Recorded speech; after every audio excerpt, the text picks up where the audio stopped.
عبداللہ بن عباس رضی اللہ عنہ سے روایت ہے، نبی صلی اللہ علیہ وسلم نے عباس بن عبد المطلب رضی اللہ عنہ سے فرمایا، اے چچا جان عباس، کیا میں آپ کو کچھ عطا نہ کروں؟ کیا آپ کو کچھ عنایت نہ کروں؟ کیا میں آپ کو کوئی تحفہ پیش نہ کروں؟ کیا میں آپ کو 10 اچھی خصلتوں والا نہ بنا دوں کہ جب آپ یہ عمل کریں تو اللہ تعالیٰ آپ کے اگلے پچھلے پرانے نئے انجانے میں اور جان بوجھ کر کیے گئے تمام چھوٹے بڑے پوشیدہ اور ظاہر گناہ معاف فرما دے؟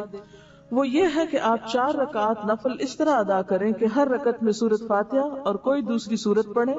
جب آپ اس قرات سے فارغ ہو جائیں تو قیام کی حالت میں ہی یہ کلمات 15 بار پڑھیں، یعنی قرات کر کے سورۃ الفاتحہ پڑھ کے سبحان اللہ والحمد للہ ولا الہ الا اللہ واللہ اکبر۔ پھر آپ رکوع میں جائیں، تسبیحات رکوع سے فارغ ہو کر رکوع میں ہی ان کلمات کو 10 بار دہرائیں، پھر رکوع سے اٹھ جائیں اور سمع اللہ لمن حمدہ وغیرہ سے فارغ ہو کر 10 بار ہی کلمات پڑھیں، پھر سجدے میں جائیں، سجدے کی دعائیں پڑھنے کے بعد یہی کلمات 10 بار پڑھیں، پھر سجدے سے سر اٹھائیں اور جلسہ میں جو دعائیں ہیں وہ پڑھ کے 10 بار انہی کلمات کو دہرائیں، پھر دوسرے سجدے میں چلے جائیں، پہلے سجدے کی طرح 10 بار پھر اس تسبیح کو ادا کریں، پھر سجدے سے سر اٹھائیں اور جلسہ استراحت میں کچھ اور پڑھے بغیر 10 بار اس تسبیح کو دہرائیں۔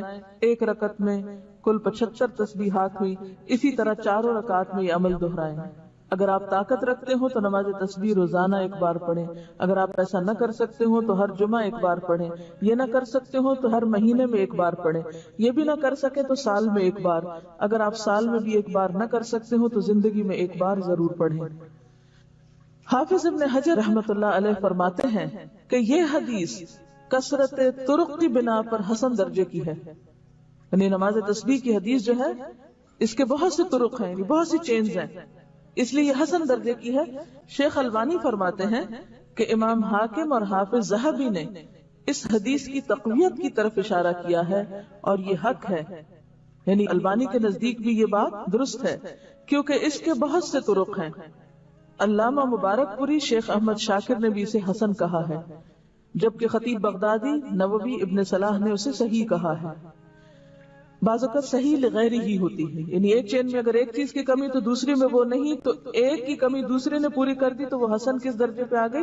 صحیح کے، لیکن وہ صحیح لذاتی ہی نہیں بلکہ لغیر ہی ہے، یعنی خود سے صحیح نہیں تھی بلکہ دوسری چین نے اس کو صحیح بنا دیا۔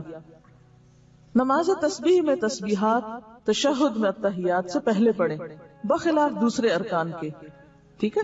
باقی تو یہ نا سورۃ فاتحہ وغیرہ پڑھ کے تلاوت کر کے پھر تسبیح پڑھیں، اسی طرح سجدے کی تسبیح پڑھ کے پھر یہ تسبیحات پڑھیں، سمع اللہ لمن حمدہ کہہ کے پھر تسبیحات پڑھیں، سجدے کی تسبیح پڑھ کے پھر یہ تسبیحات پڑھیں، اسی طرح دوسرے سجدے سے اٹھ کے پڑھ کے پھر اٹھیں۔ لیکن تشہد میں آپ کیسے پڑھیں؟ تشہد سے پہلے بخلاف دوسرے ارکان کے۔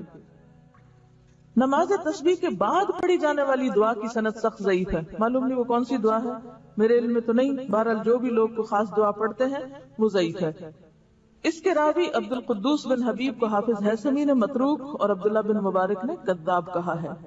یاد رہے کہ اس حدیث شریف میں نماز تسبیح کو باجماعت ادا کرنے کا ذکر نہیں ہے، صرف انفرادی عمل کے طور پر نبی صلی اللہ علیہ وسلم نے اپنے چچا جان کو اس کی ترغیب دی ہے۔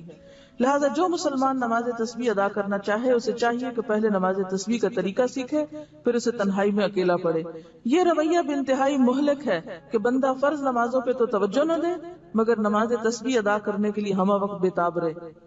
لہذا فرض نمازوں کے تارک کو پہلے سچی توبہ کرنی چاہیے، پھر وہ نماز تسبیح پڑھے تو اسے یقیناً فائدہ ہوگا، کیونکہ فرض قضا کر کے نفل پڑھنے میں فائدہ نہیں ہوتا۔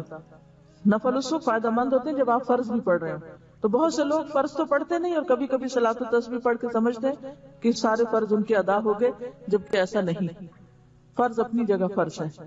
وآخر دعوانا ان الحمد للہ رب العالمین، سبحانک اللہم وبحمدک، نشہد ان لا الہ الا انت، نستغفرک ونتوب الیک۔